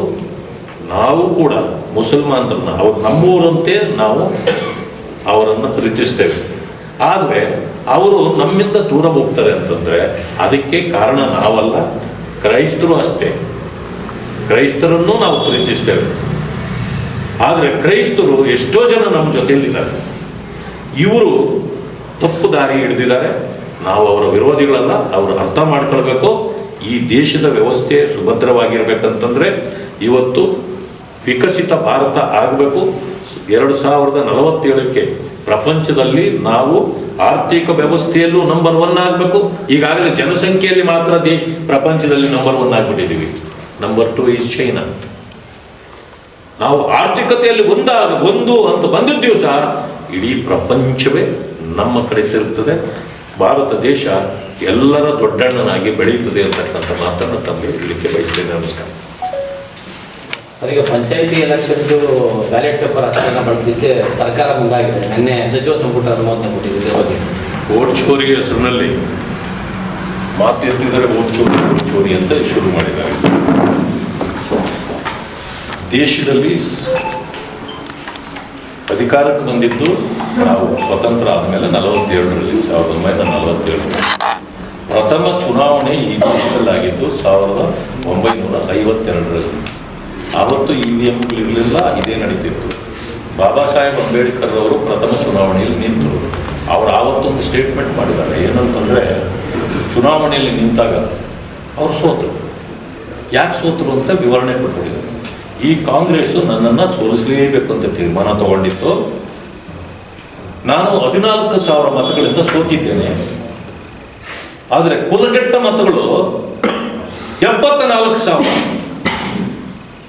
ಅದೇನು ಸಾಧ್ಯ? 74,000 ಕುಲಗೆಟ್ಟ ಮತ ಅಂದರೆ ಇವರಿಗೆ ಬಿದ್ದ ಎಲ್ಲ ಮತಗಳನ್ನ ಕುಲಗೆಟ್ಟುವಂತ ತಿರಸ್ಕಾರ ಮಾಡಿ ರೀಕೌಂಟ್ಗೂ ಕೊಡಲಿಲ್ಲ. ಅಂದರೆ ಕಾಂಗ್ರೆಸ್ ಯಾರನ್ನ ಯಾವ ರೀತಿ ಟಾರ್ಗೆಟ್ ಮಾಡ್ತಿತ್ತು, ಸೋಲಿಸ್ತಿತ್ತು ಅನ್ನೋದನ್ನು ಆವತ್ತು ಆ ಮಹಾನುಭಾವರು ಹೇಳಿದ್ದಾರೆ, ಬಾಬಾ ಸಾಹೇಬ್ ಅಂಬೇಡ್ಕರ್. ನಾನು ಹೇಳ್ತೇನೆ, 52ರಿಂದ ಹಿಡಿದು EVM ಬರೋವರೆಗೆ ನಿಮಗೂ ಗೊತ್ತು, ಯಾರು ತಾವೆಲ್ಲ ಯಂಗ್ಸ್ಟರ್ಗಳಿದ್ರಿ ಅಥವಾ ನಿಮ್ಮ ಹಿರಿಯರು ಗೊತ್ತು, ಬೂತ್ ಕ್ಯಾಪ್ಚರಿಂಗ್ ಆಗ್ತಿತ್ತು, ಬೂತ್ಗಳ ಲೂಟಿ ಆಗ್ತಿತ್ತು, ರಿಗ್ಗಿಂಗ್ ಆಗ್ತಿತ್ತು. ಒಬ್ಬನೇ ಒಳಗಡೆ ಹೋಗಿ, ಪರಮೇಶ್ವರ್ ಇತ್ತೀಚೆಗೆ ಒಂದು ಮಾತು ಹೇಳಿದ್ದಾರೆ, ಅವಾಗೆಲ್ಲ ಬ್ಯಾಲೆಟ್ ಪೇಪರ್ಗಳಿದ್ದು ಬೂತ್ ಒಳಗಡೆ ಒಬ್ಬರು ಹೋಗ್ಬಿಡ್ತಿದ್ದ, ಎಲ್ಲ ಗುದ್ದಿ ಹಾಕ್ಬಿಟ್ಟು ಬಂದ್ಬಿಡ್ತಿದ್ದ ಅಂತ ಕಾಂಗ್ರೆಸ್ನವ್ರು ಹೇಳ್ಬಿಟ್ಟವ್ರು. ಅದಲ್ಲ ನಾವೇನು ಅವ್ರನ್ನ ಹೇಳಿ ನೀವು ತಪ್ಪಿತಸ್ಥರು ಅಂತ ಹೇಳ್ಬೇಕಾಗಿಲ್ಲ. ಅವ್ರ ತಪ್ಪು ಅವ್ರಿಗೆ ಗೊತ್ತಿದೆ. ನಾನು ಹೇಳ್ತೀನಿ ಒಂದು ಮಾತು, EVM ಬಂದ ಮೇಲೆ ಅಟಲ್ ಬಿಹಾರಿ ವಾಜಪೇಯಿ ಅವರು ಪ್ರಧಾನಮಂತ್ರಿ ಆಗಿದ್ದು EVM ಬಂದಾಗಲೇ ಗೆದ್ರು. 2004ಕ್ಕೆ EVM ಇತ್ತು. ಕಾಂಗ್ರೆಸ್ ಗೆದ್ದಿದೆ. ಅವತ್ತು ಅವರು ವೋಟ್ ಚೋರಿ ಅನ್ನಲಿಲ್ಲ. ಅದಾದ್ಮೇಲೆ 2009ಕ್ಕೆ ಅವ್ರದೇ ಸರ್ಕಾರ ಬಂತು. ಮತ್ತೆ ಮನಮೋಹನ್ ಸಿಂಗ್ಗೆ ಪ್ರಧಾನಮಂತ್ರಿ, ಅವರೇ ಗೆದ್ದಾಗ ವೋಟ್ ಚೋರಿ ಅನ್ನಲಿಲ್ಲ. ಅವರೇ ತೆರಿಗೆ ಎಲೆಕ್ಷನ್ ಮಾಡಿದ್ದು 2014ಕ್ಕೆ. ಬಿಜೆಪಿ ಬಂದ ತಕ್ಷಣನೇ ವೋಟ್ ಚೋರಿ ಅಲ್ಲಿಂದ ಶುರು ಆಯ್ತು. ಅವ್ರದ್ದು 19ಕ್ಕೆ ಅದೇ ವೋಟ್ ಚೋರಿ ಅಂದ್ರು, ಈಗ 24ಕ್ಕೂ ವೋಟ್ ಚೋರಿ ಅಂದ್ರು. ಅಂದ್ರೆ ನೀವು ಗೆದ್ದಾಗೆಲ್ಲ ವೋಟ್ ಚೋರಿ ಇರಲ್ಲ, ಬೇರೆಯವ್ರ ಗೆದ್ದಾಗ ವೋಟ್ ಚೋರಿ. ಅದರಿಂದ ರಿಯಲ್ ಚೋರಿ ಯಾರು ಅಂತಂದ್ರೆ ಅದು ಕಾಂಗ್ರೆಸ್ನವರೇ. ಆವತ್ತಿಂದ ಅದನ್ನ ನಾನು ಇವತ್ತು ಹೇಳ್ತೇನೆ, ವೋಟ್ ಚೋರಿ ಅಲ್ಲ ರೀ, ಅದರಿಂದ ಗೆಲ್ಲಕ್ಕಾಗಲ್ಲ. ದಿಲ್ ಚೋರಿ ಮಾಡಬೇಕು. ದಿಲ್ ಚೋರಿ ಆದರೆ ಸೋಲಲ್ಲ ಯಾರು. ದಿಲ್ ಚೋರಿ ಹೇಗೆ ಮಾಡೋದು? ಪ್ರೀತಿ ಕೊಡ್ರಿ, ವಿಶ್ವಾಸ ಕೊಡ್ರಿ, ಡೆವಲಪ್ಮೆಂಟ್ ಮಾಡ್ರಿ, ಜನರ ಸಮಸ್ಯೆ ಕೇಳ್ರಿ, ಪರಿಹಾರಗಳನ್ನು ಕೊಡ್ರಿ. ಅದು ಮೋದಿಯವರು ಮಾಡ್ತಿದ್ದಾರೆ. ಮೋದಿಯವರು ಮಾಡ್ತಾ ಇರೋದ್ರಿಂದ ಅದು ದಿಲ್ ಚೋರಿ ಆಗೋಗಿದೆ. ಪ್ರೀತಿ ಸಿಕ್ಕಿದ ಮೇಲೆ ಜನ ಓಟ್ ಹಾಕ್ತಾರೆ. ನೀವು ಓಟ್ ಚೋರಿ ಮಾಡಿ ಗೆಲ್ತಿದ್ರಿ, ನಾವು ದಿಲ್ ಚೋರಿ ಮಾಡಿದ್ದೀವಿ. ಈಗ ನೀವು ದಿಲ್ ಚೋರಿ ನಿಮ್ಗೆ ಮಾಡಕ್ಕೆ ಯೋಗ್ಯತೆ ಇಲ್ಲ, ಮಾಡಕ್ ಆಗೋದಿಲ್ಲ. ಅದರಿಂದಾಗಿ ನಿಮ್ಮನ್ನು ತಿರಸ್ಕಾರ ಮಾಡಿದ್ದಾರೆ. ಮಹಾತ್ಮ ಗಾಂಧಿ ಅವರು ಹೇಳ್ದಂಗೆ ಆ ಕಾಂಗ್ರೆಸ್ ಅನ್ನೋದಕ್ಕೆ ಈಗ ಕರಪ್ಷನ್ನು, ಕಮಿಷನ್ನು ಹೆಸರು ಬಂದ್ಬಿಟ್ಟಿರೋದ್ರಿಂದ ನೀವೊಂದು ಕೆಲಸ ಮಾಡಿ, ಅದನ್ನು ಬರಖಾಸ್ತು ಮಾಡಿಬಿಡಿ. ಬೇರೆ ಹೆಸರಾದರೂ ಇಟ್ಕೊಂಡ್ರೆ ಜನ ಏನಾದರೂ ಭವಿಷ್ಯ ನೋಡೋಣ ಮುಂದೆ ನಿಮ್ಮನ್ನು ನಂಬ್ತಾರೋ ಇಲ್ವೋ ಅಂತ ಹೇಳಲಿಕ್ಕೆ ಬಯಸ್ತೇನೆ. ಸರ್, ಸಂಸತ್ನಲ್ಲಿ ಪ್ರಧಾನಿ ಮೋದಿ ಅವರ ಮೇಲೆ ಹಲ್ಲೆ ಮಾಡಲಿಕ್ಕೆ ಕಾಂಗ್ರೆಸ್ ನಾಯಕರು ಪ್ರಯತ್ನ ಪಟ್ಟಿಲ್ಲ ಅಂತ ಸಭಾಪತಿಗಳೇ ಹೇಳಿಕೆ ಕೊಟ್ಟಿದ್ದಾರೆ ಸರ್, ಇದ್ರ ಬಗ್ಗೆ ನೋಡಿ, ಸಭಾಪತಿಯವರಿಗೆ ಇಂಟೆಲಿಜೆನ್ಸ್ ರಿಪೋರ್ಟ್ ಬಂದಿದೆ ಅಂತ ನಿನ್ನೆ ಅವರು ಹೇಳಿದ್ದಾರೆ. ಕಾಂಗ್ರೆಸ್ ಇವತ್ತು ಪಾಸಿಟಿವ್ ಪೊಲಿಟಿಕ್ಸ್ ಬಿಟ್ಟು ನೆಗೆಟಿವ್ ಪೊಲಿಟಿಕ್ಸ್ ಸ್ಟಾರ್ಟ್ ಮಾಡಿದೆ. ನೀವು ನೋಡ್ತಾ ಇದ್ದೀರಿ, ನಮ್ಮ ಕರ್ನಾಟಕದ ಸದನದಲ್ಲೂ ಕೂಡ ಈ ಸಾರಿ ಯಾರ್ಯಾರು ಯಾವ ರೀತಿ ನಾಲಿಗೆಗಳನ್ನು ಅರಿಬಿಟ್ಟದ್ದನ್ನು ನೋಡಿದ್ದೀವಿ. RSS ಅನ್ನು ಕೆಟ್ಟದಾಗಿ ಬೈದಿದ್ದು, ಹೆಣ್ಣು ಮಕ್ಕಳ ಬಗ್ಗೆ ಕೆಟ್ಟದಾಗಿ ಬೈದಿದ್ದು, ಮಾತುಗಳು ಎಂತೆಂಥ ಮಾತುಗಳು, ತಲೆ ಹಿಡುಕರು ಅಂತ ಮಾತಾಡ್ತಕ್ಕಂಥದ್ದು. ಆಮೇಲೆ ಹೆಂಡತಿಗಳ ಮುಂದೆ ಬಿಟ್ಟು ನೀವು ದುಡ್ಡು ಹೊಡಿತೀರಿ. ಇದೆಲ್ಲ ಏನೋ ಸಂಸ್ಕೃತಿ, ಇದು ಸಾಂವಿಧಾನಿಕ ವಿಚಾರವ. ಈ ರೀತಿ ನಡ್ಕೊಳ್ಳಿಕ್ಕೆ ಸಾಧ್ಯ ಇಲ್ಲ. ದೇಶದ ಪ್ರಧಾನಿ ಒಬ್ಬರನ್ನು ಗೌರವಿಸ್ಬೇಕು ನಾವು. ಅಂಥದ್ದು ಬಿಟ್ಟು ದೇಶದ್ರೋಹಿ ಅಂತೀವಿ. ಯಾವ ಜನ ದೇಶದ್ರೋಹದ ಚಟುವಟಿಕೆಗಳನ್ನು ಮಾಡ್ತಾರೋ ಅಂಥವರೇ ಬೇರೆಯವರನ್ನ ದೇಶದ್ರೋಹಿ ಅನ್ನೋದು ಎಷ್ಟು ಸರಿ ಇದೆ. ಅಂದರೆ it is not a positive political thinking, it is a negative political thinking. Why? ಈಗ ಕಮ್ಯುನಿಸ್ಟ್ ಇತ್ತು, ಕಮ್ಯುನಿಸ್ಟ್ ತತ್ವಗಳ ಸಿದ್ಧಾಂತಗಳು ನಮ್ಮ ದೇಶಕ್ಕೆ ಒಗ್ಗೋದಿಲ್ಲ. ಆದರೆ ಅದನ್ನು ಸಂಪೂರ್ಣವಾಗಿ ಜನ ತಿರಸ್ಕಾರ ಮಾಡಿಬಿಟ್ಟಿದ್ದಾರೆ. ಅವರೆಲ್ಲೂ ಇಲ್ಲ, ಬರೀ ಇದರಲ್ಲಿದ್ದಾರೆ. ಯಾಕೆ ಅಂತಂತಂದ್ರೆ ಅಲ್ಲಿ BJP ಇಲ್ಲದೆ ಇರೋ ಕಾರಣ ಆಲ್ಟರ್ನೇಟಿವ್ ಒಂದು ಬೇಕಾಗಿತ್ತು, ಕಾಂಗ್ರೆಸ್ಗೆ ಆಲ್ಟರ್ನೇಟಿವ್. ಅದಕ್ಕೆ ಕಮ್ಯುನಿಸ್ಟ್ ಬಂದಿದೆ. ಈಗ ನಮ್ಮ BJP ಅಲ್ಲಿ ಬಂದಿರೋದ್ರಿಂದ ಕಮ್ಯುನಿಸ್ಟ್ ಅಲ್ಲಿ ಹುಟ್ಟಿರ್ತಿಲ್ಲ. ಈಗ ಅವ್ರೇನ್ ಮಾಡಿದ್ದಾರೆ ಅಂತಂದ್ರೆ they are ಮಿಂಗಲ್ಡ್ with the Congress party. Congress ನೆಲ ಕಚ್ತಾ ಇರೋದ್ರಿಂದ ಕಾಂಗ್ರೆಸ್ ಒಂದು ಆಶ್ರಯ ಬೇಕಾಗಿದೆ. ಆಶ್ರಯ ಯಾರು ಹಿಡ್ಕೊಂಡವ್ರೆ ಅಂದ್ರೆ ಕಮ್ಯುನಿಸ್ಟ್ಗಳು ಹಿಡ್ಕೊಂಡವ್ರೆ. ನಾವೆಲ್ಲ ಒಂದಾದ್ರೆ ಇನ್ನೊಂದು ಸ್ವಲ್ಪ ದಿವಸ ನಾವು ಈ ಗಾಡಿ ನೂಕ್ಕೊಂಡು ಹೋಗ್ಬೋದು ಅಂತ. ಈಗ ಅವ್ರೇನಾಗಿದೆ, ದೇ ಆರ್ ಅರ್ಬನ್ ನಕ್ಸಲೈಟ್ಸ್. ಅವರು ಈ ಕಮ್ಯುನಿಸ್ಟ್ ಥಿಂಕಿಂಗ್ ಇರೋರೆಲ್ಲರೂ ನಕ್ಸಲೈಟ್ಸ್ ತರ ಅವರು. ಈಗ ಆ urban Naxalites join with the force of Congress ಅವರು ಎರಡೂ ಸೇರಿ ಈಗ ನೆಗೆಟಿವ್ ಪೊಲಿಟಿಕ್ಸ್ ಮಾಡಲಿಕ್ಕೆ ಶುರು ಮಾಡಿದ್ದಾರೆ. ಅದಕ್ಕೇನೆ ಅಲ್ಲಿ ರಾಹುಲ್ ಗಾಂಧಿ ಕೂಡ ಅವರೇ ಈಗ ಅವ್ರಿಗೆ ಇದು ಮಾಡ್ತಾರೆ. ಕನ್ನಯ್ಯ ಕುಮಾರ್ ನಿಮ್ಗೆ ಗೊತ್ತಿದೆ, ಅವ್ರು ಇವಾಗ ಕಾಂಗ್ರೆಸ್ ಒಳಗಡೆನೇ ಸೇರ್ಬಿಟ್ಟಿದ್ದಾರೆ. ನಂದು ಗುಡಿಸಲು ನೋಡಿ ನನ್ನ ಮನೆ ಹಿಂಗೆ ಅಂತಿದ್ದ. ಮೊನ್ನೆ ಟಿವಿನಲ್ಲಿ ಬರ್ತಿತ್ತು, ಬಂಗ್ಲೆ ಆಗೋಗಿದೆ. ಆಗ್ಲಿ ಅವನ MP ಆಗಿಲ್ಲ ಪಾಪ. 2 ಸಾರಿ MP ಸೋತಿದ್ದಾನೆ. ಸೋತರು ಬಂಗ್ಲೆ ಬಂದ್ಬಿಡ್ತು. ಎಲ್ಲಿಂದ ಬಂತಪ್ಪ? ಒಂದು ಬಿಸ್ನೆಸ್ ಇಲ್ಲ ಆತನಿಗೆ. ಅಂದ್ರೆ ಯಾವ ರೀತಿ ಈ ಜನರನ್ನ ಮೋಸ ಮಾಡ್ತಾರೆ ಅಂತಕ್ಕಂಥದ್ದು ನಾವು ಅರ್ಥ ಮಾಡ್ಕೊಳ್ಬೇಕು. ರಾಹುಲ್ ಗಾಂಧಿ ಇವತ್ತು CPIMನವ್ರನ್ನ ಕೈಯಲ್ಲಿ ಬಿದ್ದು ಕಮ್ಯುನಿಸ್ಟ್ನ ತತ್ವಗಳನ್ನ ಇಟ್ಕೊಂಡು ಆತನು ಕೂಡ ನೆಗೆಟಿವ್ ಪೊಲಿಟಿಕ್ಸ್ ಶುರು ಮಾಡಿದ್ದಾರೆ. ನೆಗೆಟಿವಿಟಿಗೆ ಯಾವಾಗಲೂ ಪ್ರಚಾರ ಸ್ವಲ್ಪ ಹೆಚ್ಚಿಗೆ ಸಿಗುತ್ತೆ, ಆದರೆ ಭವಿಷ್ಯ ಇರೋದಿಲ್ಲ. ಅದು ಅವ್ರಿಗೆ ಅರ್ಥ ಆಗಿಲ್ಲ. ಅವ್ರಿಷ್ಟ, ಅವ್ರೇನು ಬೇಕಂತ ಮಾಡಿ. ಸರ್, BJP ಬಜೆಟ್ನ ಕಾಂಗ್ರೆಸ್ ವಿರೋಧ ಮಾಡ್ತಾರೆ, ಕಾಂಗ್ರೆಸ್ ಬಜೆಟ್ನ BJPಗಳು ವಿರೋಧ ಮಾಡ್ತಾರೆ. ಆದರೆ ಬಜೆಟ್ನಲ್ಲಿ ಯಾವ್ದು ಒಳ್ಳೆ ಅಂಶಗಳು ಇರೋದು ಅಂತ ನಾನು ಹೇಳುದು, ನಾನು ಬಡ್ಜೆಟ್ ಇವಾಗ ಹೇಳಿದಲ್ಲ, ಇದನ್ನು ವಿರೋಧ ಮಾಡಲಿಕ್ಕೆ ಕಾಂಗ್ರೆಸ್ಗೆ ಆಗಲೇ ಇಲ್ಲ. ಯಾಕಂದರೆ ಯಥಾಸ್ಥಿತಿಯನ್ನು ಕಾಪಾಡ್ಕೊಂಡು ಬಂದಿದೆ, ಯಾರನ್ನೂ ಓಲೈಕೆ ಮಾಡಿಲ್ಲ. ಮೇಲೊಬ್ಬರ ಮೇಲೆ ಹೇಳೋದು, ಇನ್ನೊಬ್ಬರನ್ನ ತಳಗ ಹಾಕೋದು ಮಾಡಿಲ್ಲ. ಇದರಲ್ಲಿ ಮುಸಲ್ಮಾನರು ಇರ್ಬೋದು, ಇನ್ನೊಬ್ಬರು ಇರ್ಬೋದು, ಮತ್ತೊಬ್ಬರು ಇರ್ಬೋದು, ಎಲ್ಲರೂ ನಾವು ಸಮಾನಾಂತರವಾಗಿ ತೆಗೆದುಕೊಂಡು ಹೋಗ್ತೀವಿ. ಆ ಕಾರಣದಿಂದಾಗಿ ಇಲ್ಲಿ ಆರೋಗ್ಯ ಇಲ್ಲ. ಇಲ್ಲಿ ನಿಮ್ಗೆ ಹೇಳ್ತೇನೆ, ಇಲ್ಲಿನ ಪರಿಸ್ಥಿತಿ ಹೇಗಿರುತ್ತೆ ಅನ್ನೋದನ್ನು ನಿಮಗೆ ಬೇಕಾದ್ರೆ ಹೇಳ್ತೇನೆ. ಇಲ್ಲಿ ಇವರಿಗೆ ಮುಂದಾಲೋಚನೆ ಏನಿಲ್ಲ, ಇವರಿಗೆ ಬರೀ ಓಲೈಕೆ ಮಾತ್ರ ಇವರಿಗೆ ಇದ್ದಿರ್ತಕ್ಕಂಥದ್ದು. ಅದಕ್ಕೆ ಅಸಮರ್ಥ ಹಾಗೂ ಜವಾಬ್ದಾರಿ ಇಲ್ಲದ ನಿರ್ಧಾರಗಳನ್ನು ಸಹಜವಾಗಿ ಮಾಡ್ತಾರೆ. ಇವರಿಗೆ ಜವಾಬ್ದಾರಿನೇ ಇಲ್ಲ. ಹೆಂಗಾದ್ರೂ ನಾವು ಉಳ್ಕೋಬೇಕಂತ ಆಡಳಿತಾತ್ಮಕ ವೈಫಲ್ಯಗಳು, ಇವರದು ಆಡಳಿತಾತ್ಮಕ ವೈಫಲ್ಯಗಳನ್ನ ಬರೀ ನಾವು ಎಷ್ಟೇ ಕೇಳಿದ್ರು ಕೂಡ ಅವರೇ ನುಡಿದಂತೆ ನಡೆದಿದ್ದೇವೆ. ಗ್ಯಾರಂಟಿಯೇ ನಿಮ್ಮ ಅಭಿವೃದ್ಧಿಯ ಗ್ಯಾರಂಟಿ ಶಾಶ್ವತವಾದದ್ದಲ್ಲ, ಅದು ತಾತ್ಕಾಲಿಕವಾದದ್ದು. ಯಾರೋ ಬಡವರಿಗೆ ಬೇಕು, ಶ್ರೀಮಂತರಿಗೆ ಗ್ಯಾರಂಟಿ ಬೇಕಾಗಿಲ್ಲ, ಬಡವರಿಗೆ ಬೇಕು. ಇಲ್ಲ ಅಂತ ನಾನು ಹೇಳೋದಿಲ್ಲ. ಆಮೇಲೆ ವ್ಯಾಪಕ ಭ್ರಷ್ಟಾಚಾರ, ಯಾವುದು ಮುಟ್ಟಿದ್ರಲ್ಲಿ ಭ್ರಷ್ಟಾಚಾರ ಇಲ್ಲದೆ ಕೆಲಸವೇ ಕಾಂಗ್ರೆಸ್ ಅಲ್ಲಿ ಆಗಲ್ಲ. ಎಲ್ಲವೂ ಭ್ರಷ್ಟಾಚಾರ. ಸಾರ್ವಜನಿಕ ಹಣ ಮತ್ತು ಅಭಿವೃದ್ಧಿ ನಿಧಿಗಳ ಸಂಪೂರ್ಣ ದುರ್ಬಳಕೆ. SC STಗಳಿಗೆ 39,000 ಕೋಟಿ, ನಾವು 42,000 ಕೋಟಿ ಒಂದು ವರ್ಷಕ್ಕೆ ಇಟ್ಟಿದ್ದೀವಿ ಅಂತ ಹೇಳಿದ್ವಿ. ಇದುವರೆಗೆ 3 ವರ್ಷದಲ್ಲಿ 39,000 ಕೋಟಿಯನ್ನ SCP ಹಣವನ್ನು ದುರ್ಬಳಕೆ ಮಾಡಿದ್ರು. ನಾನು ಹೇಳುದು, ಸಿದ್ದರಾಮಯ್ಯ ಹೇಳಿದ್ದೇನು, ಮಹಾದೇವಪ್ಪ ನಿನಗೂ ಫ್ರೀ, ಕಾಕಾ ಪಾಟೀಲ್ ನಿನಗೂ ಫ್ರೀ, ನನಗೂ ಫ್ರೀ, ನನ್ನ ಹೆಂಡತಿಗೂ ಫ್ರೀ ಅಂತ ಹೇಳಿದ್ರಲ್ಲಪ್ಪ ನೀವು. ಅಂದಮೇಲೆ ಗ್ಯಾರಂಟಿ ಎಲ್ರಿಗೂ ಫ್ರೀ ಆಗ್ಬೇಕು. ನಿಮಗೆ ಎಲ್ರಿಗೂ ನೀವು ಖಜಾನೆ ಹಣ ಕೊಟ್ಟು SCಗಳಿಗೆ ಮಾತ್ರ SCP TSP ಹಣ ಯಾಕೆ ಕೊಟ್ರಿ ಅಂದಮೇಲೆ, ನೀವು ಗ್ಯಾರಂಟಿಗೆ ಬಳಸ್ತಾ ಇರ್ತಕ್ಕಂಥ ಹಣ ಅವ್ರು ಕೊಡ್ಲಿಲ್ಲ ಅಂದ್ರೆ ಅವರನ್ನ ನೀವು ಗ್ಯಾರಂಟಿ ಹಣ ಕೊಡ್ದಿರ ಅವ್ರನ್ನ ವಂಚನೆ ಮಾಡಿದ್ದೀರಿ. ಇದನ್ನ ಕೇಳ್ಬಿಟ್ರೆ ಗುರ್ತೋಗ್ಬಿಡ್ತದೆ ಅವ್ರಿಗೆ.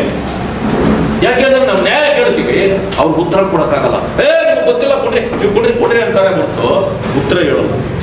ಅಂತ ಪರಿಸ್ಥಿತಿಯಲ್ಲಿ ಇದ್ದಾರೆ. ಈಗ ಆ ರೀತಿ ಅನ್ಯಾಯ ಮಾಡ್ತಿದ್ದಾರೆ. ಈಗ ಅಗತ್ಯ ವಸ್ತುಗಳ ಬೆಲೆ ಒಂದೊಂದನ್ನು 4 ಸಾರಿ ಒಂದು ವರ್ಷಕ್ಕೆ ಏರಿಸ್ತಾರೆ. ಈ ಹಾಲಿನ ದರ ಎಷ್ಟು ಸಾರಿ ಏರಿಸಿದ್ರು, ಪೆಟ್ರೋಲ್ ಡೀಸೆಲ್ದು ಎಷ್ಟು ಸಾರಿ ಏರಿಸಿದ್ರು, ಈಗಲೂ ಕೂಡ ಬೇಕಾದಷ್ಟು ಏರಿಸಿದ್ದಾರೆ. ಹೀಗೆ ಅನೇಕ ಹೇಳ್ತಾ ಇದ್ದಾರೆ, 106 ಇದೆ.